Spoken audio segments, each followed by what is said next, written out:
Assalamualaikum warahmatullahi wabarakatuh. Salam sejahtera, shalom, om swastiastu, namo buddhaya, salam kebajikan. Halo net, thanks lu udah balik lagi ke channel episode ini. Dan di video om gadget, ngomongin gadget episode kali ini itu gue mau unboxing. Ini ada paket isinya sebuah smartphone lokal. Langsung kita buka aja. Brand ini lagi jarang kedengeran nih karena dia udah lama banget nggak ngeluarin smartphone baru, dan tahu-tahu dia ngeluarin nih, membuktikan kalau misalnya dirinya masih eksis katanya. Nah, ini dia. Ini ada smartphone terbarunya dari Evercost. Ini kayaknya nih ya, setahu gua di tahun 2020 ini ya baru ini smartphone yang dikeluarin sama Evercost, smartphone Android ya. Evercost M6 3 GB. Ini baru banget rilis Nets, dan mungkin belum ada yang unboxing ya, mungkin ya, selain gua, atau mungkin ada beberapa yang udah. Ini sama Evercost belum dikasih tahu berapa, karena gua tahu ini pas dikasih tahu sama salah satu dari kalian subscriber gua bahwa ada Evercost yang baru M6, dan ada tukang bakso lewat Nets. Dan setelah gua cek di Instagramnya Evercost, itu memang dia ngerilis Evercost M6 ini.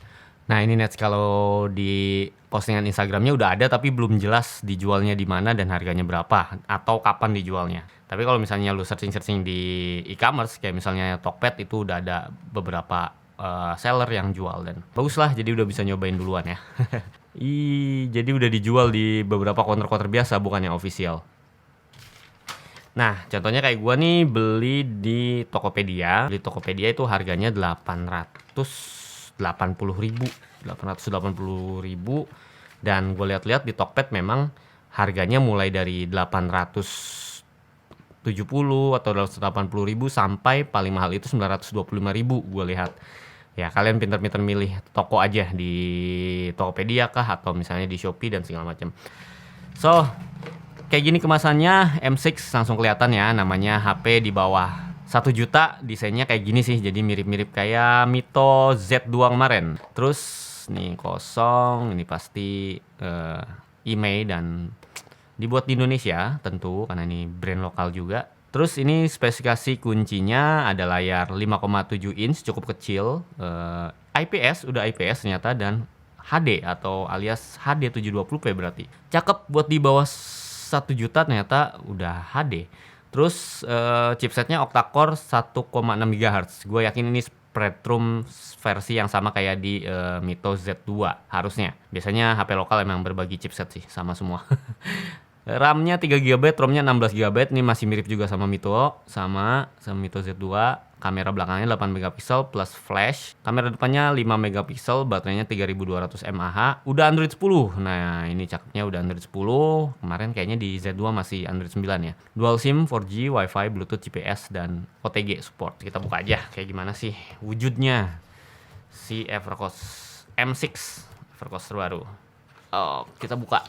Wait. Wah, ada banyak.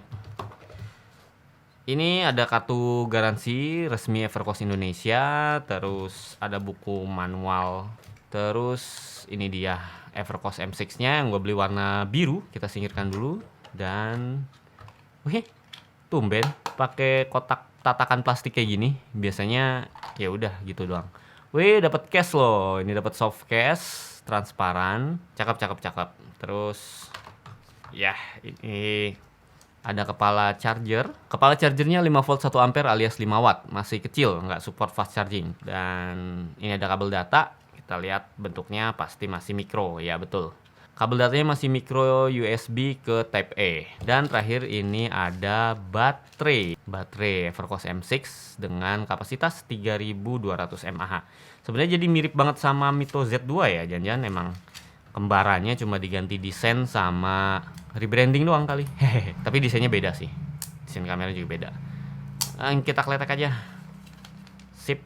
Dan ini yang nggak ada berarti headset ya, yang nggak ada di kemasannya. Nggak dapat headset, tapi lumayan lah dapat case.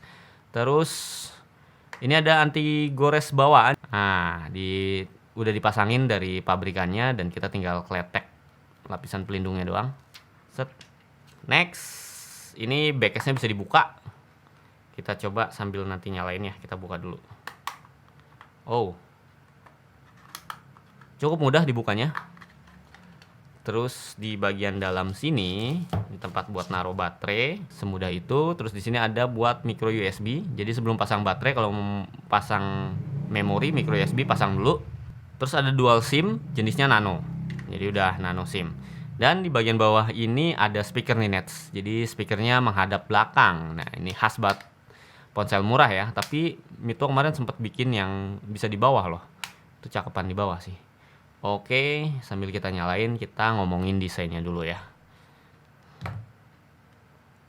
Ya, kayak gini nih desain case belakangnya udah tentu plastik bahannya. Ini bisa dibuka juga kok. Yang asik kameranya udah model kekinian. Nah, ini kayak ala-ala Oppo yang baru, apa Samsung Galaxy S20 juga gini. Ini tren 2020 banget sih. Kamera dibikin frame kotak begini dan ini ada tulisan AI Vision 8 megapiksel. Apa bener pakai AI? Nanti kita coba ya. Terus ada flash dan ini hanya ada satu kamera utama. Kemudian gua nggak tahu lagi ada dua lensa lagi. Entah yang mana yang kayaknya salah satunya depth sensor, cuma gua belum nemu keterangannya baik di website, di Instagramnya Evercost. Ini yang dua ini apa? Terus di sini ada logo Evercost yang dibuat nyamping juga. Nah ini kayak Realme zaman sekarang ya kan. Sini ada grill speakernya. Jadi ya desain bagian belakang sih udah 2020 banget. Udah cocok lah jadi handphone 2020. Sedangkan kemarin waktu di Mito Z2 desain backcase-nya masih mirip-mirip handphone tahun 2018-2019. Terus ini warnanya biru gradasi ke hijau di bagian bawah dan ada efek-efek cahaya dengan finishing glossy yang kelihatan kalau dari look sih nggak kelihatan murah ya. Mirip handphone yang di atas 1 juta sampai 2 juta lah. Tapi kalau pas udah dipegang ya ini berasa banget plastiknya kesannya ya handphone murah gitu. Apalagi ada grill speaker di belakang ya udah pasti ini handphone di bawah sejutaan biasanya kayak gitu. Di bagian sini ada tombol power, tombol volume. Di bagian atas ada port micro USB dan jack jack audio masih ada 3,5 mm meskipun dia nggak dapat headset. Ada mic di bagian bawah dan udah sebelah sini polos. Ya, di bagian depan ini layarnya 5,7 inci dan ini bentuknya masih atau rasionya masih 18:9, masih jadul, bukan yang model-model poni. Atas dan bawahnya atau jidat dan dagunya masih lebar. Sampingnya juga sebenarnya masih cukup tebal dibanding handphone-handphone keluaran terbaru lainnya. Tapi ujung layarnya udah rounded sih, udah lebih kekinian lah, nggak jadul janggut banget, nggak kotak-kotak banget gitu. Di bagian atas ini ada kamera 5 megapikselnya. Plus ada grill speaker sama sensor proximity pasti ada di samping sini. Ya ini udah gua setting tapi by the way tadi gua lupa mention kalau misalnya di desainnya itu ada tekstur garis-garis kalau kita perhatiin dari dekat, cuma di kamera nggak kelihatan kayaknya tuh. Ini udah keren sih desainnya. Oke, kita buka dulu mulai dari bagian layarnya. Nah, kalau gue bilang ini layar IPS, terus resolusinya udah HD, 5,7 inci, resolusinya HD 720 plus, dan ini kelihatan warnanya juga cerah banget. Nah, terus menurut gue resolusinya juga cukup tajam di layar sekecil ini. HD sih nggak masalah ya, dan ini kelihatan detail-detail tulisannya tuh nggak pecah dan nggak pixelate. Dan mungkin ya, ini handphone lokal di bawah 1 juta yang paling bagus layarnya yang gue lihat. Jadi warna putihnya juga pas, nggak aneh, nggak ke kuning atau ke biru. Ini dibanding Mito Z2 atau misalnya Advan apa ya dulu tuh NASA atau G berapa lah gue lupa. Ini lebih asik warnanya beneran. Warnanya bagus, kemudian kecerahannya juga bagus, warna putihnya pas, dan ya dengan ukuran cuma 5,7 inci ini cocok banget sih dipegang satu tangan gini doang. Compact lah intinya. Terus yaitu dari segi layar kita coba buat nonton deh biar kalian tahu layarnya seenak apa. Kalau di mata gua sih ini bener udah pas banget sih, udah kayak handphone harganya 1,5 jutaan sampai 2 jutaan lah. Oh kecuali Redmi 9 itu Full HD layarnya walaupun di bawah 2 juta ya. Sejauh ini kayak respon layarnya aja sih yang agak kurang pas, tapi mungkin itu pengaruh dari anti goresnya bukan karena layarnya nggak bagus. Dilihat cakep kan layarnya.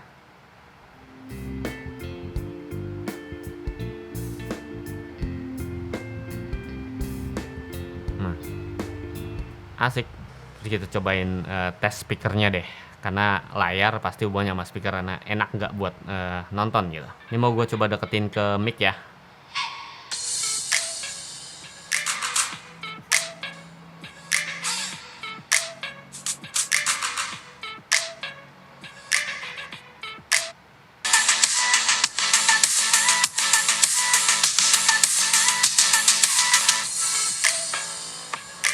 Iya, itu udah gua set maksimal tadi Nets, volumenya, dan memang suaranya kecil banget.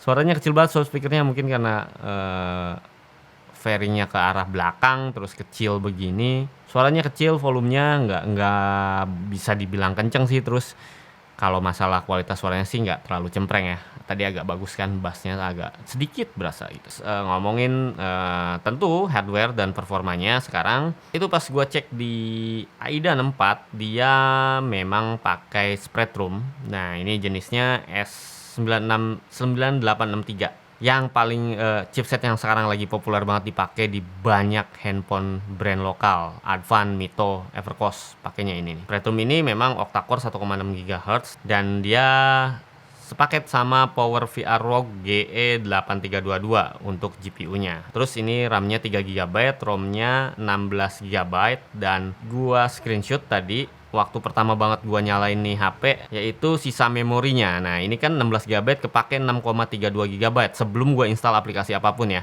Jadi yang bisa dipakai itu sekitar 9, sekian, 9 GB. Nah kalau RAM-nya saat kosong tadi itu tersisa 1,7 GB. Untuk RAM cukup luas, jadi buat multitasking masih bisa leluasa lah. Karena sistemnya juga makan RAM yang sangat sedikit. Dan ini pakai sistem operasinya, percaya nggak percaya, ini Android murni loh. Tuh, jadi nggak ada kustomisasi kayak misalnya dulu di Evercost dulu kayak apa sih, itu OS apa gitu, gue lupa UI-nya. Ini UI-nya bener-bener Android murni nih. Tuh, asik banget.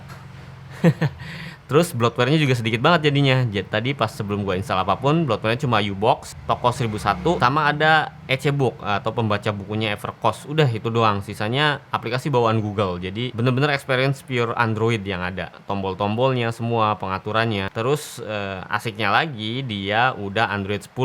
Dah pesaingnya yang satunya tuh Mito itu masih Android 9. Nah ini udah Android 10, jadi mirip Advan G5 ya kalau nggak salah, brand lokal yang juga udah Android 10. Asik kan? Terus karena ini Android 10 dan karena ini nggak ada UI macem-macemnya, jadi lebih enteng. Terus di OS-nya juga kita bisa ada fitur dark mode karena ini udah Android 10. Wih asik ya, HP lokal harganya cuma 800 ribuan, ada dark mode-nya, gokil. Nah tadi hardware-nya kayak gitu, terus baterai 3200 mAh ya jelas tadi. Charge-nya cuma 5 watt doang, kecil, jadi kemungkinan charge-nya akan lama. Dipakai main game gimana nih? Nah gue udah install Free Fire nih, kita cobain main game ya. Ya lagi gue cobain main Free Fire nih Nets. By the way, ini baru mulai aja, di bagian sini nih panas nih lumayan di tangan.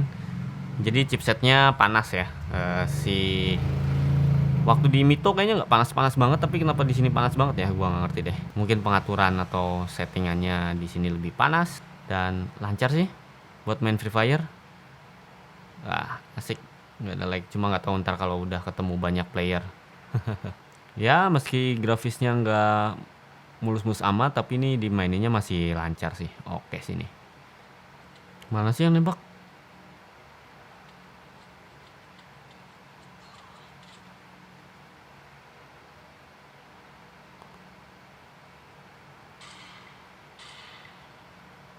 Nah itu dia, gaming testnya udah selesai. Terakhir yang gua bahas fitur lain, dia nggak punya fingerprint. Ini gua maklumi banget karena harganya di bawah 1 juta. Redmi dan Realme yang harganya di atas 1 juta saja itu ada yang masih nggak pakai fingerprint. Tapi dia face unlocknya menurut gue cukup gegas. Nah cepet kan? Ini gue pakai face unlock nih. Oke, cepet banget. Jadi nggak usah pakai manual pin lagi. Kalau cahayanya cukup sih, face unlock-nya bekerja dengan baik dan cukup cepat, nggak jedanya nggak lama-lama banget.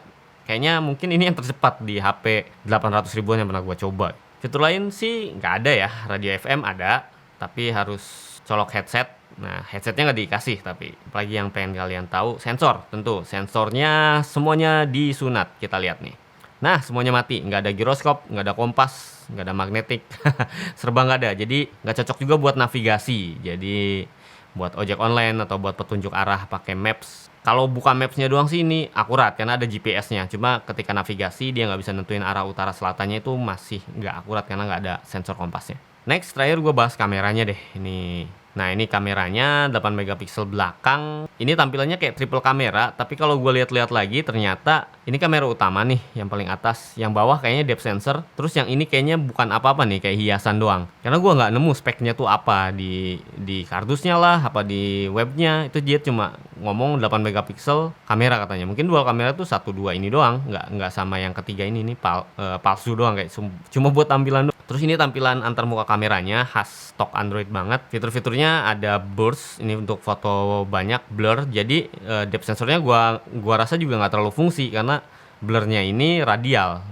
Blurnya ini cuma ngelingkar di sini doang dan kayak olahan software, nggak terlalu bagus. Terus ada mode malamnya, QR code, otomatis, dan manual. Manualnya juga nggak manual banget sih. Dia cuma bisa atur ISO sama white balance sama kontras gitu-gitu doang. Jadi bukan ngatur shutter speed dan manual fokus itu nggak ada. Untuk video dia bisa sampai 1080p kamera belakang, kamera depannya 720p. Cukup untuk kelas harganya, tapi kalau kualitasnya silahkan kalian lihat sendiri kayak gini.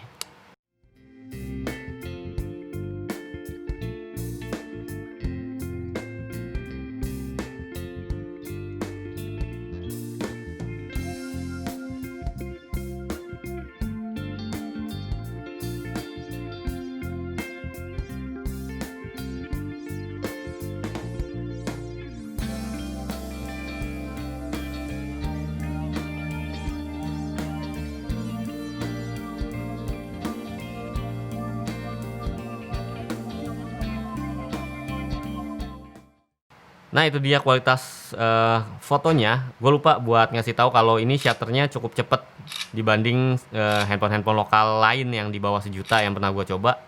Ini cukup cepet. Jadi terbukti kalau OS pure Android tanpa UI macem-macem ditambah udah Android 10 dan RAM 3 GB bikin cepet buat shutternya, nggak lambat-lambat banget. Terus tadi hasil kameranya kalau gua komentarin ya buruk menurut gua, tapi wajar di harga 800.000 sampai 900.000. Itu wajar, nggak bagus-bagus banget. Dan ya kesimpulannya yang pertama, gue paling suka banget sama desainnya. Desainnya tuh udah 2020 banget, ada micro tekstur, ada gradasi warna juga, terus ada sinaran-sinaran juga, glossy, plus penempatan logo dan juga kamera yang juga udah gaya 2020 banget. Jadi ketika nenteng handphone ini nih, ya nggak usah malu. Itu HP apaan? HP lokal ya, jadul banget desainnya, enggak. Ini desainnya udah zaman now banget. Terus gua suka apalagi layarnya keren banget. Layarnya buat harga segini ini the best lah. Face unlock-nya juga cepet, cukup gegas karena ini Android 10 dan RAM-nya 3 GB dengan UI yang pure Android. Jadi nggak terlalu membebani, nggak berat. Udah itu doang yang gua suka. Yang gua kurang suka, ini cepet banget panas. Tadi gua main Free Fire baru mulai aja udah panas banget di bagian sini. Kameranya meskipun gimmick, yang ini gimmick, yang dua ini kayaknya gimmick gitu kan. Ya ini malah nggak ada fungsinya apa-apa, tapi ya karena desainnya udah kekinian gitu jadi enak aja dilihatnya. Padahal yang fungsinya mungkin yang 8 megapiksel satu doang itu. Cocoknya buat siapa? HP-HP atau smartphone Android yang harganya cuma segini. Cocoknya buat kalian para orang tua yang mau ngasih ke anaknya buat yang sekarang kan lagi musim belajar online. Bukan musim sih, emang diharuskan belajar dari rumah ya. Belajar online jadi butuh video call. By the way ini udah cukup sih cuma buat video call, WhatsApp segala macam karena multitaskingnya juga bagus di RAM 3 GB-nya ini. Terus ya udah mungkin anaknya butuh hiburan main Free Fire sih masih oke. PUBG juga seharusnya masih bisa masuk kalau di prosesor Spreadtrum yang seri ini. Dan ya saingannya sesama handphone lokal lagi. Dia nggak mungkin nyaingin si Redmi 9A misalnya harganya 1,2 1,3 jutaan. Dia tetap punya pasar sendiri, pasar 800 sampai 900 ribu doang. Itu aja Nets, mungkin gua nggak bikin review lebih jauhnya. Mirip-mirip sama Mito W1, mirip-mirip sama Mito Z2 soalnya. Kalian lihat yang di Mito Z2 aja pasti sama soalnya spek hardware-nya. Cuma beda di tampilan, ini lebih cakep, lebih kekinian. Silahkan tulis di kolom komentar di bawah, kita diskusi tentang si Evercost, apa ini namanya, M6. Dan thanks buat lo yang udah nonton dari awal sampai habis. Jangan lupa di-share video ini buat teman-teman yang pengen tahu Evercost M6 kayak gimana sih. Terus silahkan subscribe juga supaya nggak ketinggalan video selanjutnya. Gua Sodik pamit. Wassalamualaikum warahmatullahi wabarakatuh. Dadah. Lupa Nets, di channel ini biasanya nyobain casing bawaan kalau unboxing plus quick review. Nah ini casing bawaannya presisi, bagian bawah juga, bagian atasnya bolong doang, nggak ada penutupnya. Ini biasa banget sih. Terus bahannya nggak terlalu gampang melar kelihatannya. Dan tombol masih kliki. Kemudian di bagian layar ini agak sedikit menonjol. Aman, nggak gores layar. Terus di bagian kamera juga lebih tinggi. Ini jauh lebih tinggi malah bagian kameranya, jauh lebih tinggi dibanding kaca kamera. Jadi digesek-gesek ini juga yang kena case duluan. Kalau bagian ujung-ujung nggak ada bump anginnya, jadi cukup melindungi sih, nggak melindungi banget. Oke, itu aja. Dadah.